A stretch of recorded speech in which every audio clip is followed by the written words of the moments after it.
siku ya Ashura. Tutazungumza ubora watu kufunga na mengineyo. Nabii Musa ndiyo siku iliyotokea akaokolewa na Mwenyezi Mungu kutokamana na Firaun. Ilikuwa ni siku ya tarehe 10 mwezi wa Muharram. Tukio lingine kwenye huu mwezi ni mtoto wa Ali ambaye ni mjukuu ya Mtume sallallahu alaihi wasallam, Al-Hussein alipata shahada, aliuawa mwaka wa 61 mwezi wa Muharram, siku ya Ashura, Bikarbala, sehemu inaitwa Karbala, iko ardhi ya Iraki hiyo.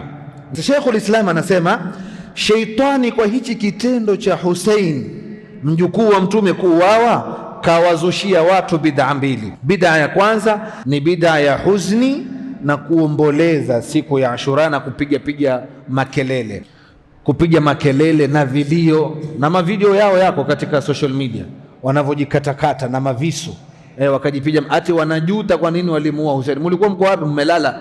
Na Mashia ndugu zangu wameharibu sana, na kitu kilichofanya Shia wakaingia sana ni baada ya kuona kwamba kwenye safu za Ahlus Sunna wenyewe kwa wenyewe sasa wamefanyeje? Wamegawanyika, kuna hawa, kuna na wale, kuna na wengine, kuna na wengine. Na kurudiwa si kelele, ni dalili. Toa dalili, elezea watu huu ni upotevu kwa hoja hizi na vitabu hivi. Si kelele nyingi kwa watu kubali, hapana. Toa dalili. Vipi Mashia tutawarudi hoja zao? Mbona kwenye elimu, mbona kila mtu ni shekhe? Kama mshalipeleleza hili, wewe tizama fani zote, taaluma zote, watu mpaka wakasome. Hakuna taaluma yoyote mtu anayejivurumiza tu hivi hivi. Kuna mtu yapeleka pikipiki bila ya kusomea, kuna mtu yapeleka gari bila ya kusomea, kuna mtu yatibu watu hospitali bila ya kusomea udaktari. Hakuna Lakini ikija kwenye dini ni kanzu na kilemba tu, kila mtu abaki pahali pake. Wewe ni dereva, bakia kwenye udereva. Mimi nikiingia kwenye gari yako nitakaa kando, hapa sipangu pahali pa dereva. Sahihi, yeye ndiye namsikiza twatembea spidi ngapi, yeye ndio yajua hii barabara iko vipi. Na wewe ukija msikitini, kaa usikize niongee mimi, usikoroge. Wataka wewe dereva, wataka wewe shekhe, wataka wewe engineer. Hapana, iende hivyo kabisa, iende hivyo. Inshallah kwenye kikao chetu hichi cha leo, madakika haya machache, tutaelezea ubora unaopatikana katika msimu kama huu, na kwa nini mwezi wa Muharram ukawa ni miongoni mwa miezi bora, na bid'a zilizoanzishwa katika mwezi wa Muharram, na ni makundi mangapi yaliyoanzisha bid'a, na ni kina nani, na raddi zao na hoja zao ni zipi, na vipi zitarudiwa. Kisha mafunzo tunaojifunza katika mwezi wa Muharram. Tayib, awalan tujiulize swali, kwa nini Mwenyezi Mungu kauita mwezi wa Muharram kuwa ni shahrullahi? Kwa nini Mtume sallallahu alaihi wasallam kasema mwezi huu ni mwezi wa Allah, na miezi yote ya Allah, hakuna mwezi ambao sio Allah? Lakini kwa nini Mungu au kwa nini Mtume sallallahu alaihi wasallam ahusishe kusema shahrullahi almuharram? Kwa nini? Hapa tutawasikiza wanazuoni, tukianza na al-Imam al-Iraqi rahimahullahu ta'ala, asema kwenye kitabu chake ambao ni hashia Imamu Suyuti ala Sunani Nasai, juzuu ya 3 kurasa 206, anasema yahtamilu an yuqal,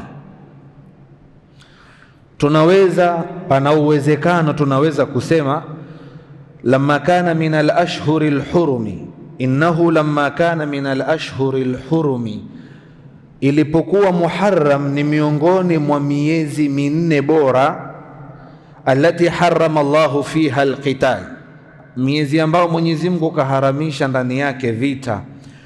Wa kana awwalu shuhuri sana, na kwa kuwa mwezi wa Muharram ndio mwezi wa kwanza katika kalenda ya Kiislamu, udhifa ilayhi idhafata takhsisin, ikategemezewa kwake Mwenyezi Mungu, idhafa ambayo ya kipekee, kukasemwa shahrullahi al-Muharram. Hii ndio sababu, ni moja katika miezi minne mitukufu iliyoharamishwa vita ndani yake, na ni mwezi wa kwanza katika kalenda ya Kiislamu, ndio Mtume kauegemeza kwa Mwenyezi Mungu.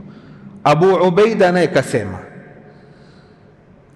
inma khassahu biqawlihi al-Muharram duna baqi al-muharramat liannahu kana ma'rufan bidhalika al-ismi.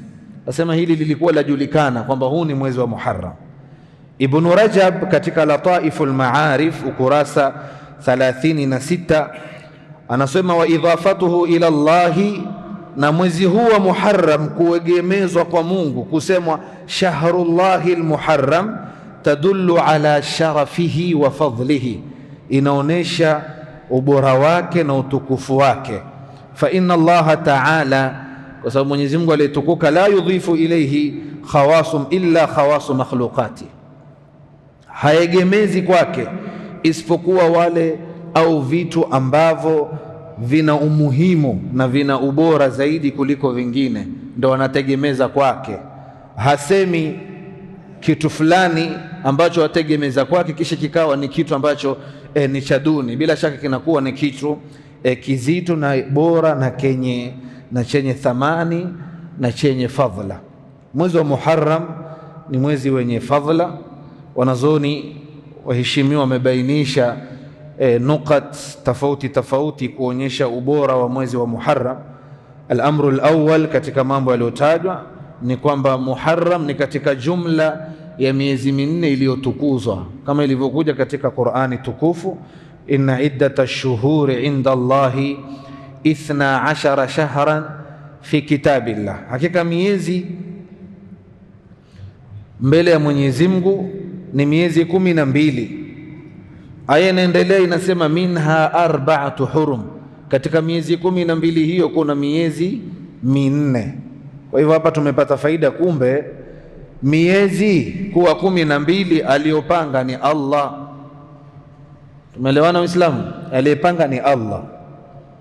Lakini mara nyingi Waislamu kutokulifahamu hilo, wanaegemeza hili kwa wazungu, kwamba walikaa wale watu wameiva, walikaa wakapanga mpaka wakajua miezi ni 12. Maskini jahil. Hakuna aliyepanga miezi kwa 12 isipokuwa nani? Isipokuwa Allah tabaraka wa taala.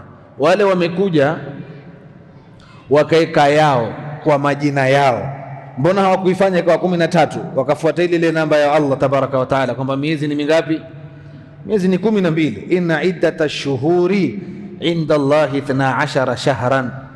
Na hili hutokezea sana katika maisha yetu sisi Waislamu. Vitu vingi viloletwa na dini yetu sisi tuegemeza kwa wengine.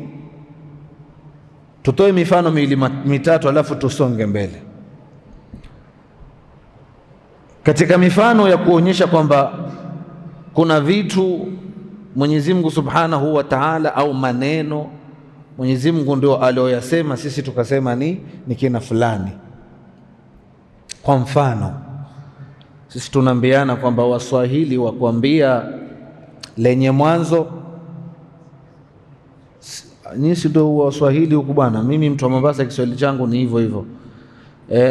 Kama rais wetu alikuja hapa hivi makaribuni akasema amepata kusikia ya kwamba Kiswahili kimezaliwa pale Zanzibar, kisha kikainukia na kuleleka bara sijui tabara Tanzania, kitu kama hivyo.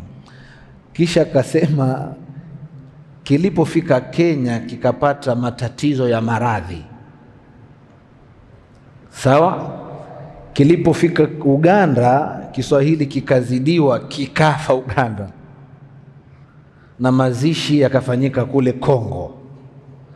Kisha akawaambia wale wabunge, kwa maana hiyo ningeomba muniruhusu nitoe speech yangu kwa lugha ya Kiingereza.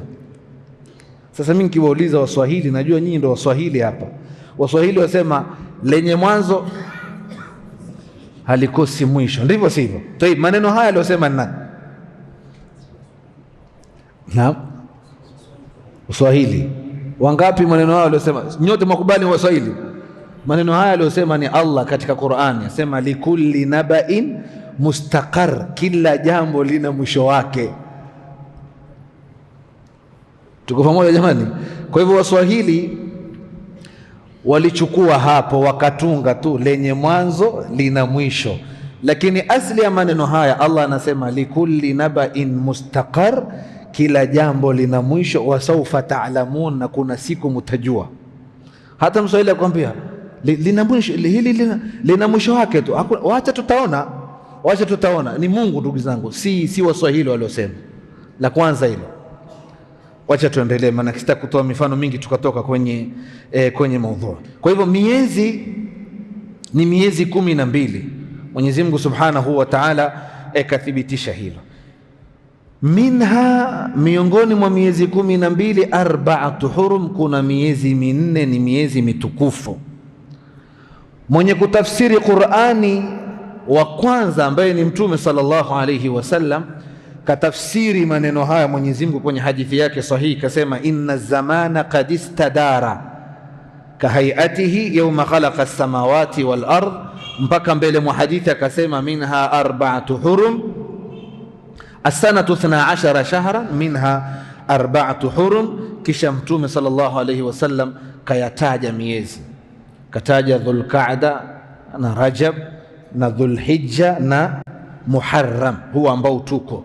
Kwa hivyo dalili ya kwanza ya kuthibitisha kwamba Muharram ni mwezi bora ni kule Mwenyezi Mungu kuitukuza miezi minne, na moja katika hiyo miezi ni mwezi wa Muharram. Al-Imam al-Qurtubi anasema katika tafsiri yake, khassa Allahu ta'ala al-arba'a bidhikri, Mwenyezi Mungu kataja miezi hii minne, wanaha ani dhulmi fiha, kisha kakataza dhulma ndani yake. Maana yake akasema fala tadhlimu fihinna anfusakum, kataja dhulma na kakataza tashrifan laha, kwa sababu ya kuitukuza ile miezi. Wa in kana manhiyan anhu fi kulli zamanin, japo kwamba dhulma ni haramu miezi yote, miaka yote dhulma ni haramu, lakini kwa kuwa tuko kwenye miezi mitukufu hii, madhambi yanakuwa ni makubwa zaidi kuliko katika miezi mingine. Hili ni jambo la kwanza katika mambo yenye kuthibitisha ubora wa mwezi ambao unatukabili wa Muharram. Al-amru thani ni ile ambalo tumetangulia Mtume sallallahu alayhi wasallam kuiegemeza kwamba ni mwezi wa Mwenyezi Mungu Subhanahu wa Ta'ala, shahrullahi al-Muharram, na Mwenyezi Mungu Subhanahu wa Ta'ala haegemezi isipokuwa ambalo ni kubwa. Anasema Abu Ubaida, inma nasabahu ila Allahi azza wa jalla, Mtume sallallahu alayhi wasallam kanasibisha, kaegemeza. Tanisamee Kiswahili cha Mombasa mara nyingine huwa nasahau, naingia nimesahau kama niko Tanzania hapa, maneno mengine munizoe. Mwenyezi Mungu Subhanahu wa Ta'ala kaufanya huu ni mwezi wake, Mtume kauegemeza kwake, litashrifihi wa ta'dhimihi, kwa sababu ya kutukuza ule mwezi, na kila ambalo ni kubwa yunsabu ilayhi, kila kitu au jambo ambalo ni kubwa basi hutegemezewa nani? Hutegemezewa Mwenyezi Mungu Subhanahu wa Ta'ala, kama vile faqala lahum rasulullahi naqatallahi, ngamia wa nani? Wa Allah, kuonesha kwamba huyu ana khusus fulani, yani ameletwa kwa malengo fulani. Faqala lahum rasulullahi naqatallah. Haya maneno ya Abu Ubaida katika Kashful Mushkili juzuu ya 3 kurasa 597. Jambo la pili la kuthibitisha kwamba Muharram ni mwezi mtukufu. Al-amru thalith ni kwamba siyamuhu, kufunga katika mwezi huu ni katika saumu bora baada ya saumu ya faradhi. Mtume sallallahu alayhi wasallam asema kama hadithi iliyokuja kwa Imamu Muslim, afdalu siyam ba'da Ramadhan shahrullahi al-Muharram, saumu bora baada ya kumalizika mwezi mtukufu wa Ramadhani ni kufunga mwezi wa Muharram. Imamu Nawawi anasema fihi tasrihun bi annahu afdalu shuhuri lisawmi ba'da Ramadhan. Hadithi iko wazi, inaonyesha kwamba mwezi wa Muharram ndio mwezi au ndio saumu bora baada ya kutoka saumu ya Ramadhani. Maneno Imamu Nawawi kwenye sharhi yake ya Muslim juzuu ya 8 ukurasa 55. Al-amru rabi', jambo la 4 kuthibitisha ubora wa mwezi wa Muharram, fihi yawmu Ashura, ndani yake kuna siku ya Ashura, walahu fadhlun adhimun, na ni siku ambayo ina fadhila kubwa sana. Shuri'a siyamu fihi, imewekwa sheria ya watu kufunga, shukran lillahi ala najati Musa alayhi salam, kwa ajili ya kumshukuru Mwenyezi Mungu kwa kumuokoa Nabii Musa alayhi salatu wassalam kutokamana na mwenye kiburi, mwenye kibri, mwenye madharau, aliyejipa uungu ambaye ni Firaun. Hili tukio Mwenyezi Mungu kumuokoa Nabii Musa kama ambavyo ni maarufu, hatutaki kuelezea. Ama khulasatul qawl, tunafahamu sote kwamba Nabii Musa baada ya kuzaliwa, mitihani aliyopita, kakimbia, kalelewa kwanza na Firaun, akafanya yale aliyoyafanya kama binadamu kwa kukosea, na akaomba msamaha, katafutwa na Firaun, kakimbia, kaenda Madian, mkaenda kakutana na mzee anaitwa Shuaib. Kwa ikhtilafu za wanazuoni katika vitabu vya tafsiri, wengine wanasema ni mtume, wengine wanasema ni mtu mwema. Alipotoka pale katika mbio zake, akatafutwa na Firaun ili amalizwe au wawe, kwa kuwa yeye amefanya ameua. Kwenye kukimbia kwake Nabii Musa kaenda kakutana na bahari, ikawa sasa hawezi tena kukimbia, na Firauni yuaja, kulia giza, kushoto giza, mbele giza, na nyuma ni giza, adui yuaja. Basi wafuasi wake wakamwambia, inna la mudrakun, ewe Musa, sisi tushashikwa leo hapa. Inna la mudrakun, tumeshikwa hapa. Wasema tutakimbia Mwenyezi Mungu hivi sasa, tushashikwa. Nabii Musa mikojo haikumtoka wala haja kubwa haikumshika, kwa sababu ni mtu alikuwa ana imani, mtu ana tauhidi, mtu ana akida. Tumeelewana vizuri? Siku zote akida ikiwa imekita kwenye moyo wako, hata kukatokezea janga gani huwezi kupaniki kabisa. Ukimwona mtu amepaniki kwenye jambo, jua pana mapungufu kwenye akida. Na tukisema hivi haina maana ati mtu hutokuwa na mawazo, hutokuwa na huzuni kwa msiba uliokupata. Hatuna maana hiyo. Kuwa na huzuni na kuwa na mawazo ile kiu binadamu, manake pengine umpatikana na janga kubwa, lazima utafikiria, utakosa furaha kiasi, lakini sio kwamba sasa imekuwa hakufanyiki kitu, simu zote nazima, na mtu asinibishie, mimi niko ndani, na chakula msiniletee, mimi niko ndani, kitindani siku 2-3 aone bado. Bwana mimi nasafiri bwana. Ndio wapi? Nda zangu Dubai. Nasikia hichi kichwa changu kitapasuka mimi kwa hii mitihani leo nipata. Enda Dubai pale Burj Khalifa, akae pale, pesa tumepesa aone bado. Halo mimi nitanyorosha, nitafika Germany kidogo. Alafu ndo aregee. Nini mbona yote hayo, kuna nini? Ampatikana na jambo fulani. Imani dhaifu. Hizo ni imani ambazo ni dhaifu. Muislamu hafai kuwa hivyo. Muislamu anapatikana na mtihani, inamgusa kama mwanadamu, lakini hapo hapo immediately anasema qaddara Allahu wa ma shaa faala. Hadha huwa almu'min, huyu ndiye mu'min wa kisawa sawa. Qaddara Allahu wa ma shaa faala. Alafu zinatembea kwenye moyo wake na kwenye mwili wake zile aya Mwenyezi Mungu anazozungumza qadar, zinatembea kwenye akili yake na moyo wake zile hadithi Mtume sallallahu alayhi wasallam anazozungumzia qadar. Wama asabaka lam yakun liyukhtiaka wama akhtaaka lam yakun liyusibaka, maneno ya Mtume sallallahu alayhi wasallam. Jambo lilokupata limeandikwa likupate, halikuandikwa likukose. jambo lilokupata halikuandikwa likukose, na jambo liloandikwa likukose halikuandikwa likupate. Hakadha yambaghi yakuna almu'min. Lakini mambo ya kustress, sijui mimi sitakata kula sahi, nasikia tumbo langu pia sina hamu, naona ni maisha yangu ndo yashamalizika. Nini una ishfi, kumetokea nini? Ukielezewa ni kitu cha kawaida, pengine kuna misiba kikoli kweli. Hapa napenda kumtaja mzee mmoja katika wazazi. Huyu mzee tulipata habari amepatikana na maradhi ya kensa. Basi tukapanga kwenda kumwangalia. Sisi ambao ni wanafunzi tuna hizo hadithi 2-3 pia tukafeli. Akili yetu takatoba, mzee sasa itakuwa maskini, ana stress vipi sasa, hana furaha huko, najua hivi tampata juu ya kitanda. Tukienda ndio mwanzo yeye atengeneza furniture, ni fundi yeye.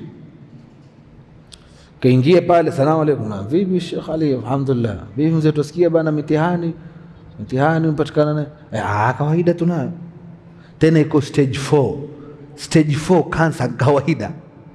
Wafikiri maneno waweza kusema hivi, maneno yatoka kwenye moyo. Ni mtu yuamini nini maana ya qadar. Thubutu cancer stage 4 useme kawaida. Hapa homa tu, hakushikiki watu wote, masipitali nimeambiwa sijui kumevimba huko nyuma, kumevimba wapi? Fujo nakwambia, hakuketiki majumbani, zahma kweli kweli. Usiku mara mshtuka, naona kama kuna nundu hapa, hebu iko sawa, basi naona kama imepasuka.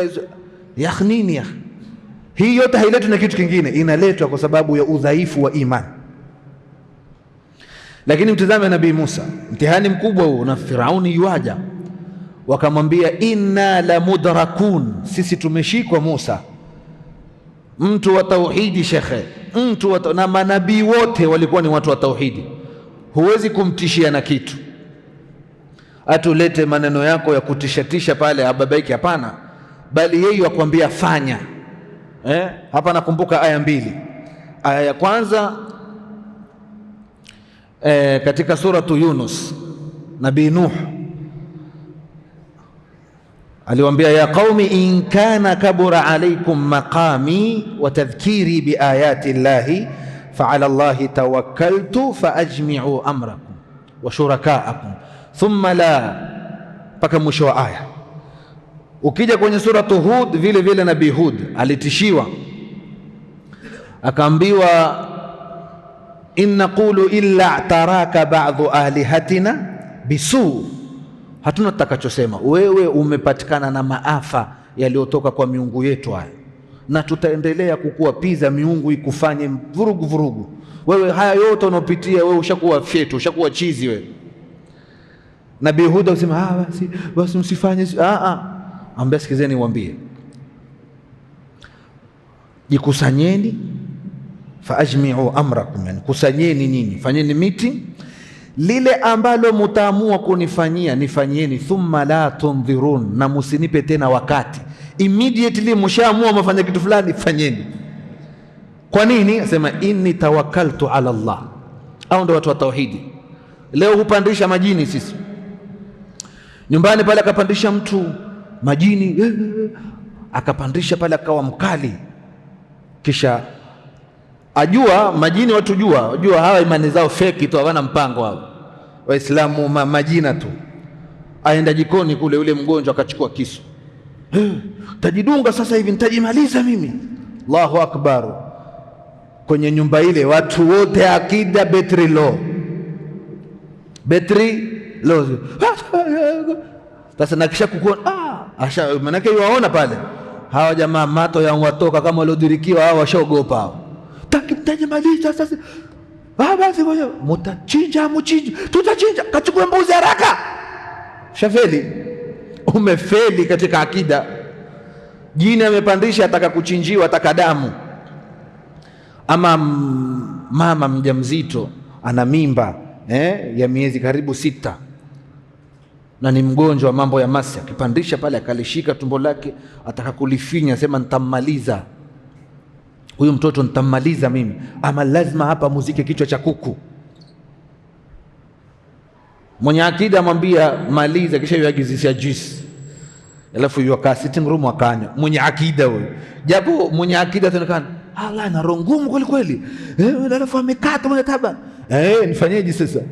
Huyu yuwafanya hizi, waleta hizi mbwembwe hizi, yuwataka wewe uingie kwenye ushirikina. Sasa muonyeshe mimi sitishiwi. Mwenye kuua nani jamani? Leteni aya kama mwenye kuua ni Allah. Hakuna kuzungumza bila elimu hapa.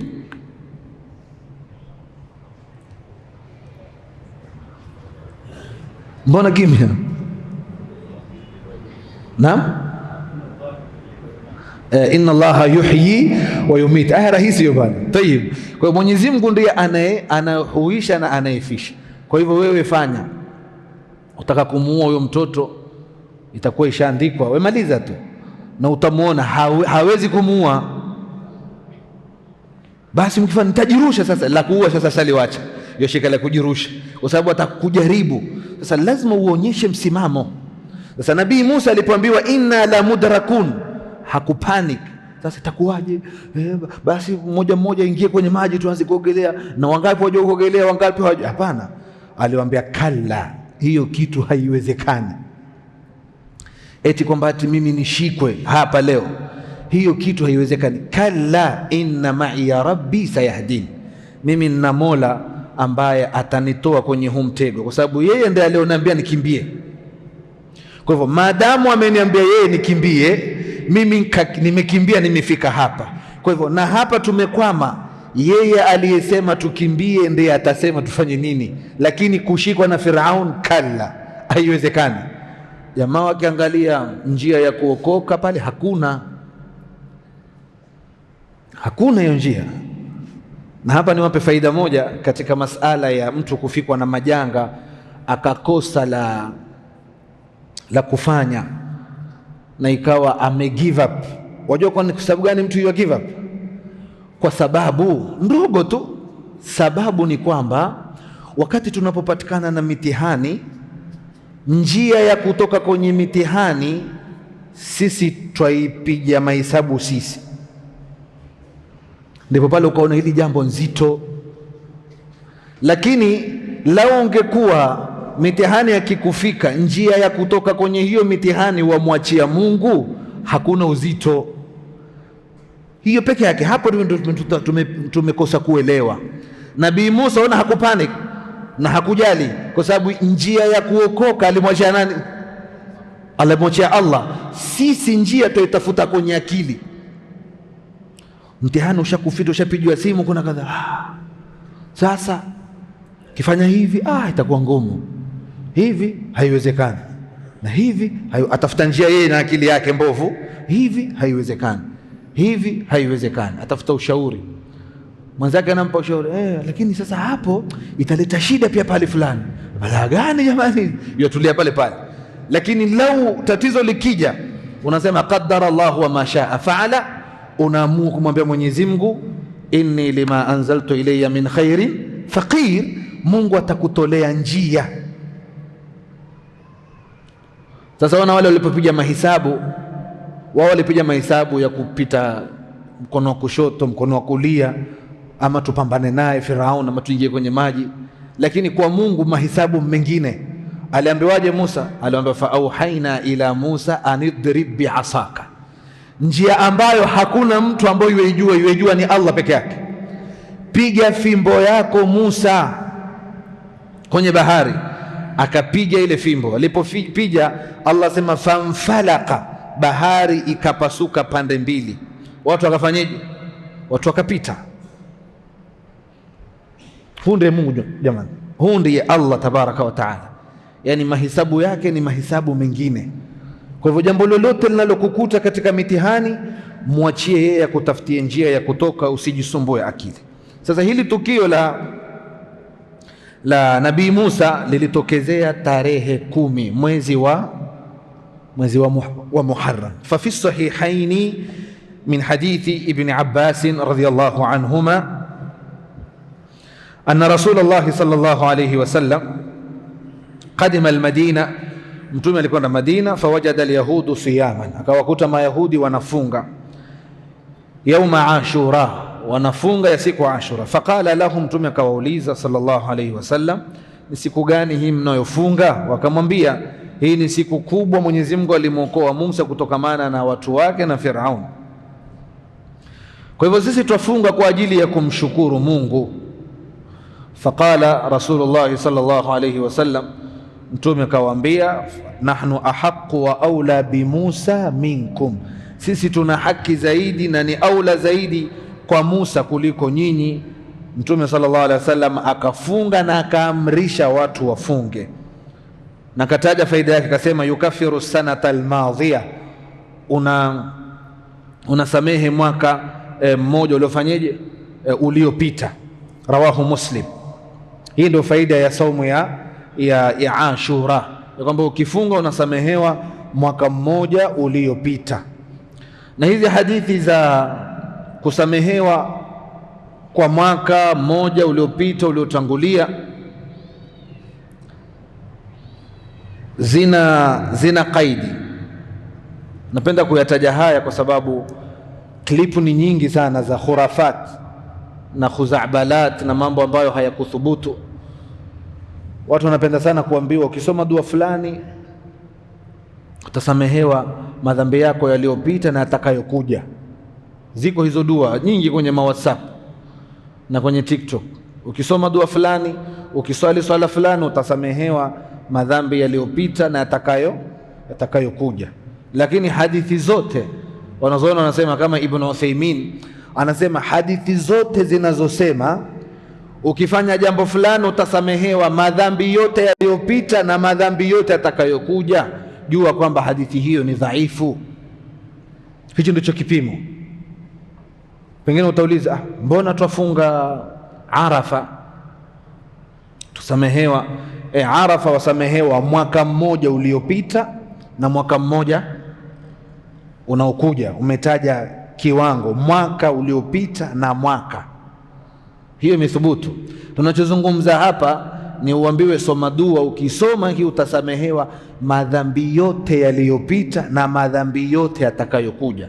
Hadithi ikija kwa mchinjo huo, wanazoona wanasema ni alama ya kwanza ya kuonyesha ubovu wa hadithi hiyo. Kivipi?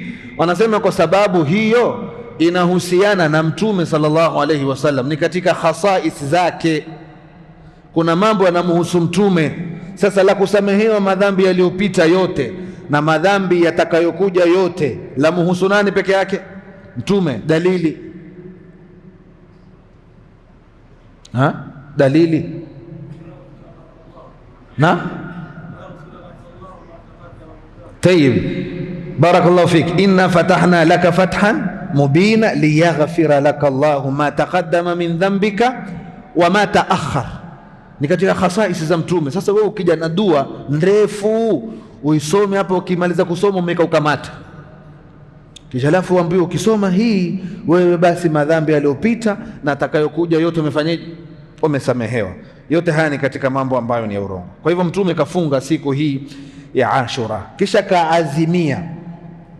kaazimia Mtume ya kwamba hatofunga Ashura peke yake, bali atafunga na siku nyingine. Sababu mukhalafatan li ahli alkitabi, kwa sababu ya kukhtalifiana na waliopewa kitabu ambao ni Manasara.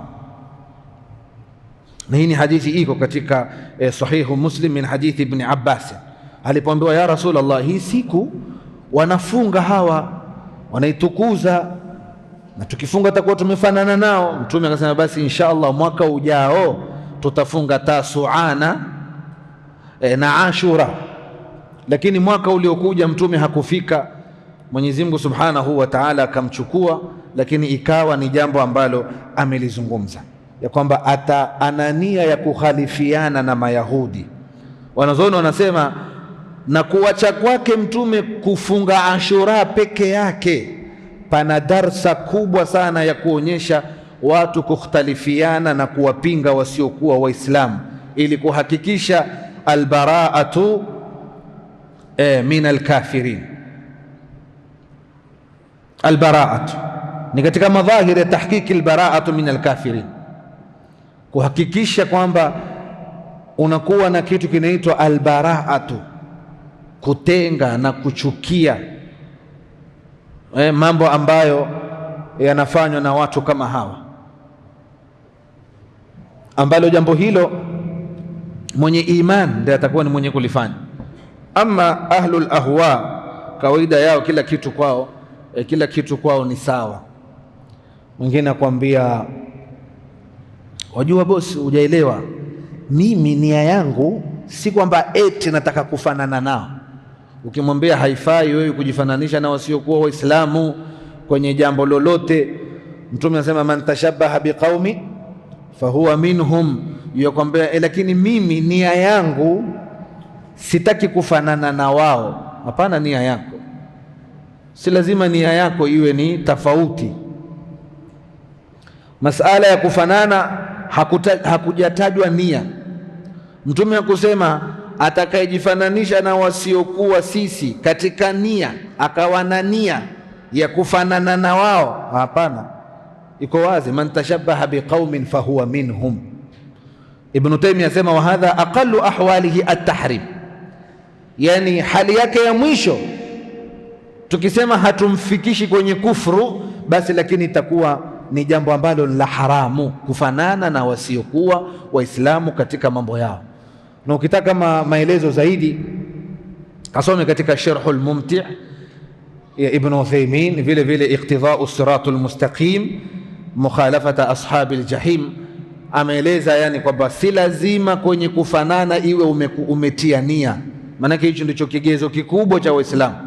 Usifanye hivyo, usinyoe hivyo, umenyoa kama kuku wafanana na wasiokuwa Waislamu. Mimi nia yangu sitaki kufanana nao. Nia shekhe, hakuna. Sisi hatuhukumu mtu nia, basi itakuwa ni kazi, itakuwa ni kazi. Mtu aenda kazini, lakini nia yangu mimi ilikuwa sikuzini. Basi nimefungua mlango wa nia kila kitu. Mtu aingia baa, aingia sijui pahali pabaya, mbona fanya bali shekhe, haifai bana kwenda pale. Shekhe, innamal a'malu, hapana, hii elimu. Alafu mimi siku zote napenda kusema radiyallahu anhuma anna Rasulullah sallallahu alayhi wasallam qadima al-Madina, Mtume alipata Madina, fawajada yahudu siyam, na wakuta mayahudi watu mpaka wakasome.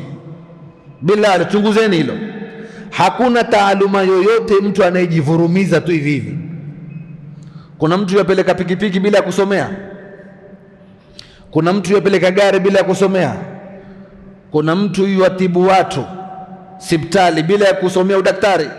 Hakuna kila mtu atakusomea, lakini ikija kwenye dini ni kanzu na kilemba tu. Kila mtu abaki pahali pake. Wewe ni dereva, bakia kwenye udereva. Mimi nikiingia kwenye gari yako nitakaa kando. Hapa sipangu pahali pa dereva. Sahihi, yeye ndiye namsikiza. Tuatembea spidi ngapi, yeye ndio yajua hii barabara iko vipi. Na wewe ukija msikitini, kaa usikize niongee mimi. Usikoroge. Wataka wewe dereva, wataka wewe shekhe, wataka wewe engineer. Hapana, iende hivyo kabisa, iende hivyo. Sasa nikikwambia man tashabbaha biqaumin, si lazima nia. Usiniambie haiwezekani, haiwezekani, hukusoma wewe, utanichokesha. Hakuna man tashabbaha biqaumin fahuwa minhum, kisha ukasema kwa sababu ya nia. Tayib, hii ni sehemu ya pili katika kuelezea kwamba ubora wa mwezi wa Muharram. Katika nukta ya 4 ni kule kuwekwa sheria ya watu wakafunga ile siku kwa sababu ya kumshukuru Mwenyezi Mungu kwa kumwokoa nani? Nabii Musa alayhi salatu wassalam. Kwenye mwezi huu ikhwatal iman, pana bid'a nyingi sana ambazo zimezuka, na bid'a hizi zimekuja kwa sababu ya hizi bid'a ni kwamba Mwenyezi Mungu Subhanahu wa Ta'ala alimkirimu mja wake Al-Husayn ibn Ali radhiyallahu anhuma bishahada mwaka wa 61 kwenye mwezi wa Muharram, yaumu Ashura, siku ya Ashura. Tutazungumza ubora watu kufunga na mengineyo. Sasa hii siku kama tulivyoeleza, Nabii Musa ndiyo siku iliyotokea akaokolewa na Mwenyezi Mungu kutokamana na Firaun. Ilikuwa ni siku ya tarehe 10 mwezi wa Muharram. Tukio lingine kwenye huu mwezi ni mtoto wa Ali ambaye ni mjukuu ya Mtume sallallahu alaihi wasallam, Al-Hussein alipata shahada, aliuawa mwaka wa 61 mwezi wa Muharram, siku ya Ashura, Bikarbala, sehemu inaitwa Karbala, iko ardhi ya Iraki hiyo, na yeye akawa ana umri wa miaka 58 miaka 58. Alipouawa, haya maelezo ameeleza al-Imam Ibn Kathir katika Al-Bidaya wa Nihaya juzuu ya 11 ukurasa 569, tukio lilivyotokea mwanzo wa hakadha. Sasa alipouawa huyu kukazuka majanga. Ibn Taymiyyah asema katika Majmu'ul Fatawa, wa kana qatluhu radhiyallahu anhu, ikawa kuuawa kwake huyu Hussein radhiyallahu anhu min almasaib alazima, katika misiba mikubwa sana. Fa inna qatla al-Hussein, kwa sababu kuuawa kwa Hussein na Uthman kabla yake, kana min a'zami asbabi al-fitan fi hadhihi al-umma, ndiyo chanzo cha fitna katika umma huu. Na waliuliwa na watu waovu, lakini wakiwa wanadai kwamba wao ni Waislamu. Makhawarij, Mashia, wao ndio waliowaua khalifa huyu wa Mtume na mjukuu wa Mtume sallallahu alayhi wasallam. Sasa kwenye hii siku ya Ashura ambayo ni ya Muharram, hili tukio lilipotokea, yakapotea katika jambo hili makundi mawili. Alfirqatul ula, kundi la kwanza, arrawafidh, ni Mashia. Wa haulai yaj'alunahu ma'taman, hawa wanafanya hii siku ni siku ya matanga. Qala Sheikhul Islam Ibn Taymiyyah katika Minhajun Nubuwa juzuu ya 4 ukurasa 554, anasema wasara shaitanu bisababi qatli al-Husayn, shaitani ikawa kwa kuuawa Husayn, yuhdithu linnasi bid'atayn, akawaambirsha watu, kawazushia watu bid'a mbili. Hii ndio kazi ya shaitani, akipata nafasi anaitumia, akipata nafasi anaitumia. Pahali kuna jambo hapa, mimi nikianzisha hivi litakuwa hivi, yuanza yeye. Kama kwenye jambo la uliwati, kwenye jambo la uliwati, mwanzilishi wa kwanza wa uliwati ni nani? Mwanzilishi wa kwanza wa uliwati ni Iblisi. Katika vitabu kama Al-Hafidh Ibn Kathir kwenye Al-Bidaya wa Nihaya asema Iblisi alikwenda kwa kaumu Luti kwa sura za kijana handsome, kisha akawaambia wale vijana wa kaumu Luti wamfanye uliwati, wakamfanya yeye uliwati. Walipomaliza sasa wakamwambia sasa endeleeni nyinyi kwa nyinyi. Tumeelewana vizuri? Na hii sunna ni watu wote wanaofanya uliwati wako hivyo. Mwenye kufanya uliwati aweza kukuwatia yeye kwanza, ufanye wewe, umfanye yeye kwanza, kama vile mwalimu wake Ibilisi. Alafu sasa ajua wazi wewe ukishafanya itakuwa ni wepesi na kufanyaje, kukubali. Tumeelewana Tayib. Sasa Sheikhul Islam anasema sheitani kwa hichi kitendo cha Hussein mjukuu wa Mtume kuuawa, kawazushia watu bid'a mbili. Bid'a ya kwanza ni bid'atul huzni wan nauhi yauma Ashura, ni bid'a ya huzni na kuomboleza siku ya Ashura na kupiga makelele, min al-latmi was-sirahi wal-bukai, kujipiga makonde, kupiga makelele na vilio, na mavideo yao yako katika social media wanavyojikatakata na mavisu, wakajipiga, ati wanajuta kwa nini walimuua Hussein. Mlikuwa mko wapi? Mmelala. Wanajuta kwa nini wakamuua Hussein. Wanafanya matanga hapo, wanavaa nguo nyeusi hapo barabarani, wanaingia barabarani na majeneza, na kwenye lile jeneza hakuna yoyote, lakini wanasema huyu ni Hussein, tumembeba. Basi na sherehe zao zaendelea. Na Mashia ndugu zangu wameharibu, wameharibu sana, na kitu kilichofanya Shia wakaingia sana ni baada ya kuona kwamba kwenye safu za Ahlus Sunna wenyewe kwa wenyewe sasa wamefanyeje? Wamegawanyika, kuna hawa, kuna na wale, kuna na wengine, kuna na wengine. Basi akaona kwisha. Lakini ingekuwa nguvu ni moja thubutu, Shia asingeinua sauti, lakini kumekaliwa kimya kimya kabisa. Wanafunzi wenzangu, na wahusia tusome zisomeke, maana Shia ana hoja za kiubaranganya, atakupeleka huku akupeleke huku, akuletee na falsafa, akuletee na jifanye nini mjuzi, ni bingwa katika lugha ya Kiarabu. Kwa hiyo tusomeni. Masala ya kukaa tu hivi bila mpango na mizozo na kugura kwenye magrupu, leo grupu hili kesho grupu hili, hii haisaidii kitu. Shia iwasonga kweli kweli. Hapa kwenu sehemu gani ndio kuna mashia wengi? Mtaki kusema na barabara 20 kwa ufupi, yani ni Tanga, si ndio? Toi kule kwetu ni Lamu. Lamu kumeoza. Lamu kufanyaje? Kumeoza. Kwanzia ilikuwa ni chini kwa chini, sasa ni wazi kabisa. Wana sherehe zao, hiyo Ashura itafanywa vile vile, watatoka barabarani na mabendera, wanawake kwa wanaume, nguo nyeusi, kisha wasema nubaiuka Hussein na Ali sijui nini, wazungumze hapo wazi wazi kabisa, wake kwa wanaume, weusi kwa weupe, wenye nyele singo, wenye nyele koto, wote wako hapo ndani. Kwa nini? Kwa sababu kulikaliwa.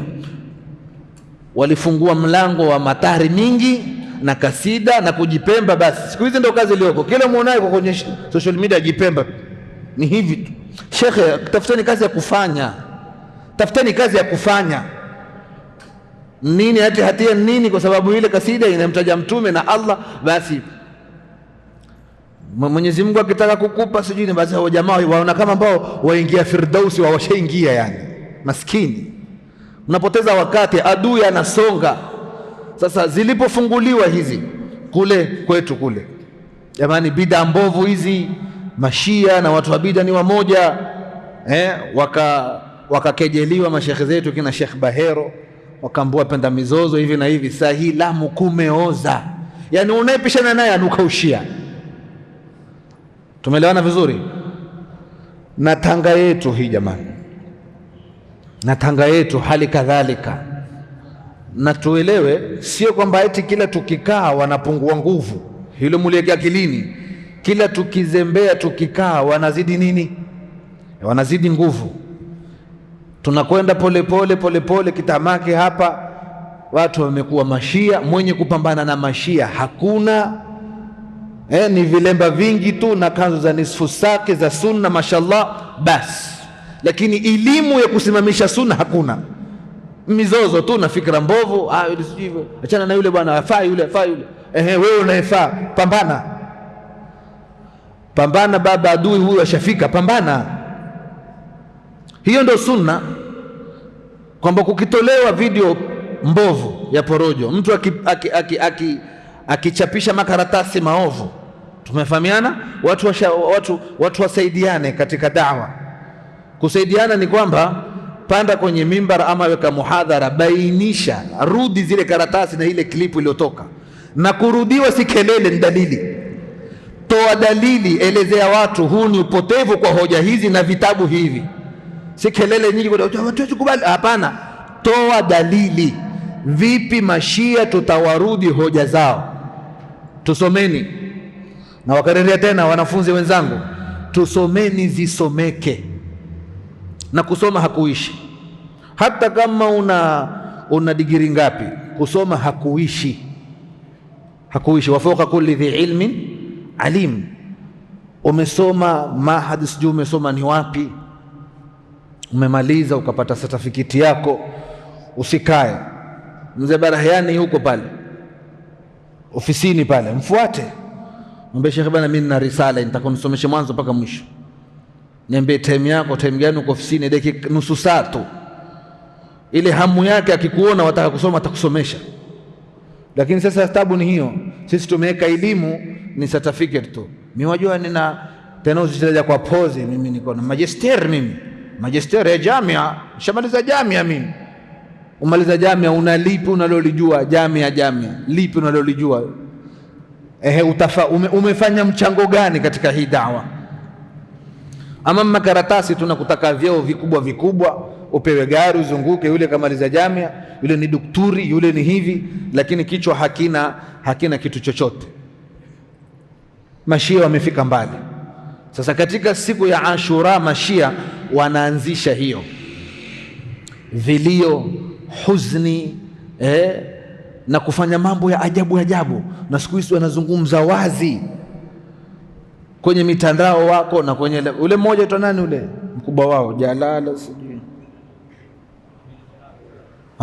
Jalala, Jalala azungumza wazi. Yafaa mtu kumwingilia mkewe, kumwingilia pahali popote, kwenye masikio, maneno ya uzuka.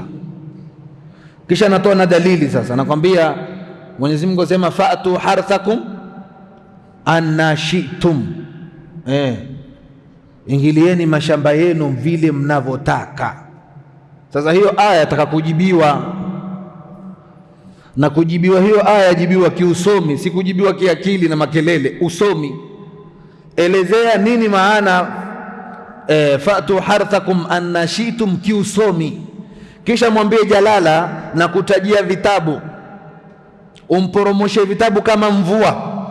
Mwambie kasome baba, kasome kutubu tafsir ambazo ni mu'tamada katika kutafsiri Qur'ani, kasome fatu harthakum anna shi'tum, ma maana hadhihi al-aya. Hayo lakini hayaji mpaka watu wasome. Kazungumza mwenyewe, kajitanua kweli kweli, na kajiona hakuna kama yeye, kwamba amezungumza jambo ambalo, na raddi yenyewe nyepesi kwenye hiyo aya, raddi yenyewe nyepesi kwenye hiyo aya. Mwanafunzi gani mwenzangu atanisaidia? Raddi katika hiyo fa'tu harthakum anna shi'tum, ingilieni mashamba yenu mnavyotaka. Anna shi'tum, fa'tu harthakum anna shi'tum. Kwenye vitabu vya tafsiri maneno ni mengine, lakini Ibn Taymiyyah ndio kajibu vizuri katika wote. Kasema tuje kwenye lugha ya Kiarabu. Lugha ya Kiarabu, neno harth ni shamba, pahali pa kutoka mazao. Na kwa Kiswahili vile vile shamba ni sehemu ambapo unalima kisha kunatoka nini? Kunatoka mazao. Sasa Mungu aliposema fa'tu harthakum anna shi'tum, ingilieni shamba lenu, ni wewe kwa akili yako ya kuzaliwa nayo, kati ya zile njia mbili za mwanamke, shamba la nyuma ama la mbele, wapi ndio shamba? Ni mbele. Kivipi? Kwa sababu ukimwingilia baada ya miezi anakuwa na ujauzito, anatoka mtoto, ndio shamba hilo. Sasa aya yenyewe wewe pia ya kurudi bila kwenda kutafuta mambo mengi, lakini sasa azungumza yale akijua kwamba hakuna atakayezungumza na walioko ni wachache, basi atakusha hivi hivi. Akazungumza porojo zake pale mpaka akamaliza. Na ukiwa rudi wanajifita katika taqiya, ile nguzo zao zile za imani. Taqiya nkujidhihirisha kivingine, lakini yuko kivingine. Tajifanya yeye yawatakia radhi masahaba. Ukiuliza swali, manake washasikia Mashia wa mambo matokana na masahaba. Sheikh, vipi nasikia matokana na masahaba? Mambo gani? Nani kasema hivi? Masahaba wa mtume kwetu tunaweza kutukana kweli? Si porojo tumbo na chani na hizo mrongo. Ile inaitwa taqiya. Huwezi kuwa Shia, huwezi kuwa Shia sugu mwenye itikadi mbovu ikiwa huna itikadi hiyo kwamba Abu Bakar na Umar na Uthman ni wapi? Watu wa motoni. Huwezi. Na Waislamu ukiwaambia mashia wa sampuli hii, wenye itikadi hii, maanake wako makundi tofauti, wenye itikadi zile mbovu, hawa makafiri, Waislamu huona jambo ni kubwa. Kwa vipi takuwaje bana, kapija shahada yule ile kibongo ile kasema la ilaha illallah, la ilaha illallah. Sasa ndio kama alisema ndio nini? Kama amesema la ilaha illallah kuna masharti yake. Kisha wewe unayekuwa na shaka, kama alivyosema mwalimu wetu Dr. Islam katika masomo pale, akituambia Muislamu anayekuwa na shaka kwamba makafiri yani mashia ni makafiri, hawa mashia hawana shaka kama yeye ni kafiri. Umeelewa hiyo nukta? Huyu Shia, wewe ni mtu wa sunna. Mtu wa sunna ana shaka kwamba Shia si kafiri, haiwezekani akawa kafiri. Lakini huyu Shia huyu hana shaka kwamba huyu mtu wa sunna ni kafiri.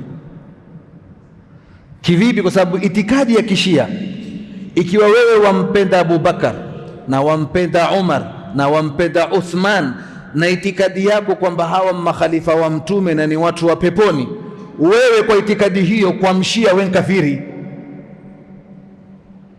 Sasa wewe haiwezekani, ndugu zetu wale bwana, ndugu zetu, wewe ndio ndugu yako, lakini yeye kwake wewe ni adui yake.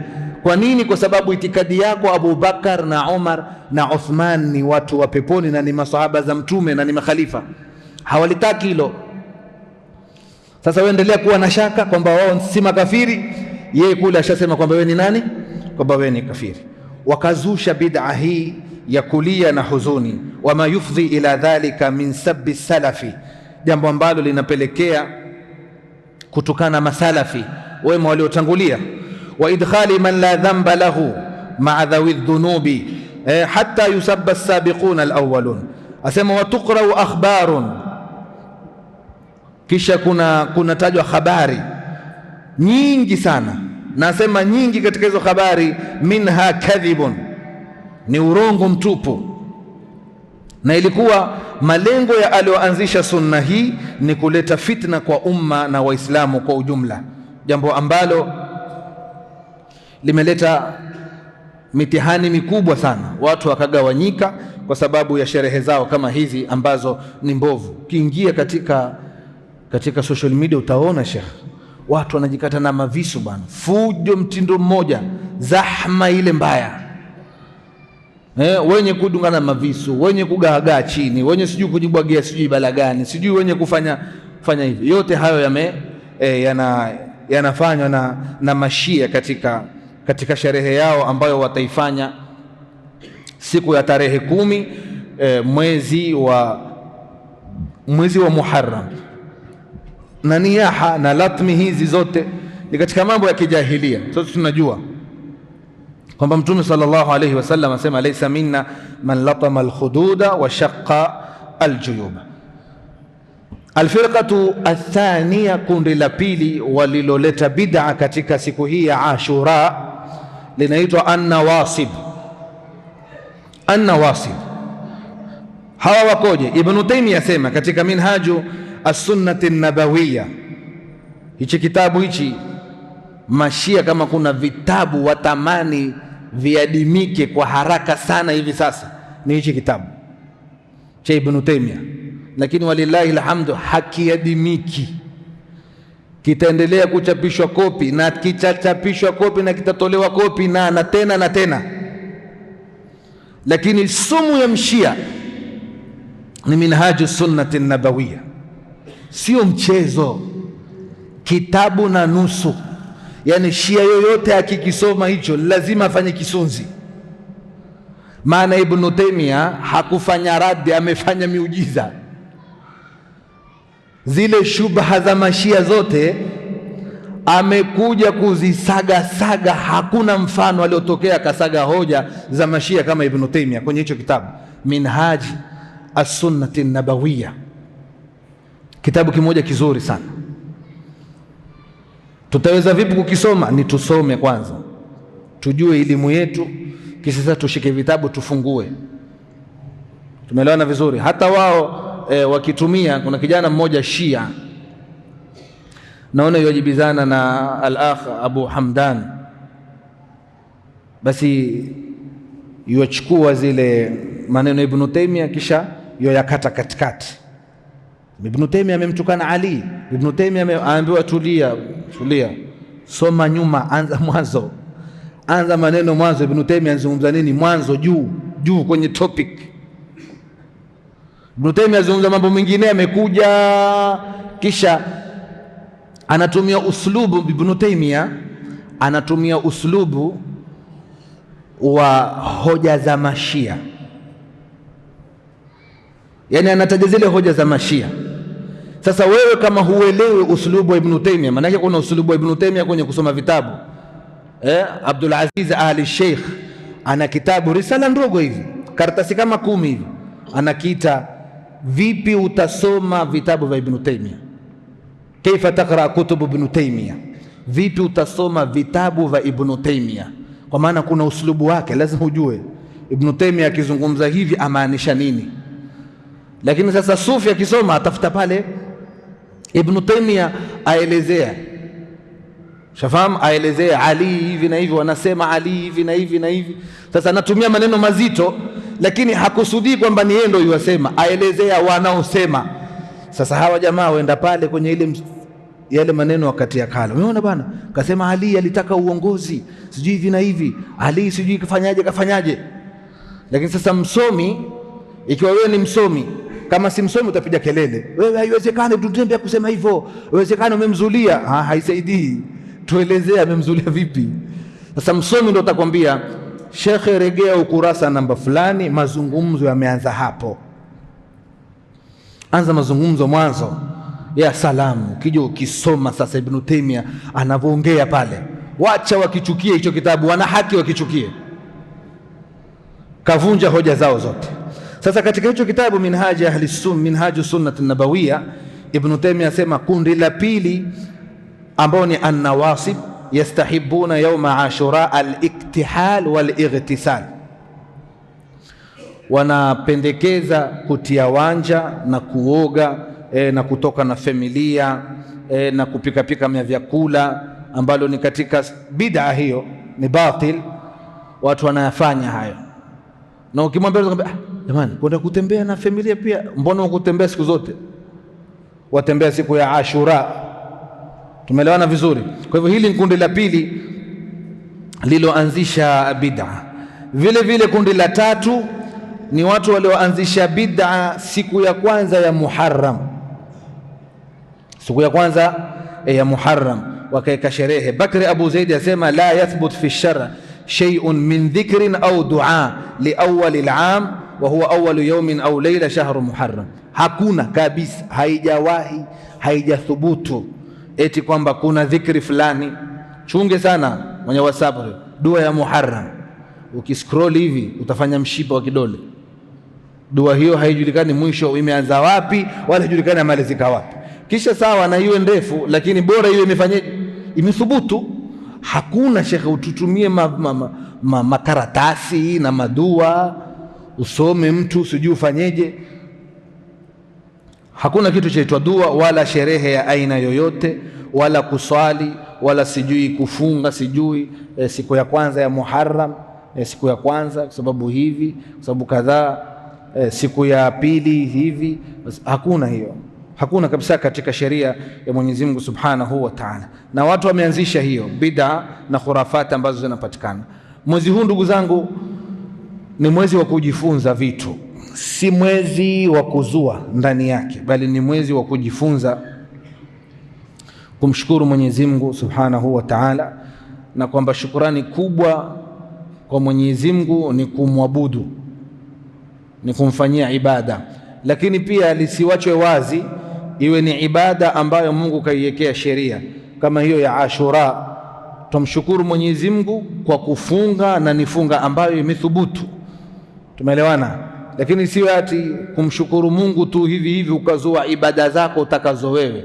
Hiyo haingii katika fawaidi hizi ambazo zimetajwa. Vile vile ni kuwafundisha familia, watoto, masahaba kama walivyofanya, wakiwafundisha watoto wao kufunga, wakiwapa vitu vya kucheza cheza ili wasiwe na wasisikie njaa. Vile vile tunajifunza kwamba ndio tarehe ya kuanza kuwekwa tarehe ya Kiislamu, yani sababu ilikuwa hakuna mambo ya tarehe wakati wa Mtume, wakati Abubakar hakuna, wakati wa Umar radhiallahu anhu ndio ilianzishwa hiyo kuwekwa tarehe, na wakashauriana tufanye hivyo, wengine wanasema tuanze hivi, wengine wanasema tufanye kadhaa. Mwisho akaja kwenye rai ya Umar na Uthman na Ali ya kwamba uwe ni mwezi wa Muharram unaofuatia mwezi wa Dhulhijja ambao Waislamu wametoka kufanya ibada ya haji. Ndio ikawa mpaka leo tarehe ikawa inajulikana. Hao ni maneno ya Ibn Uthaymeen katika Adhiyaul Lami' ukurasa 701. Kwa haya machache ningeomba nisimamie hapa.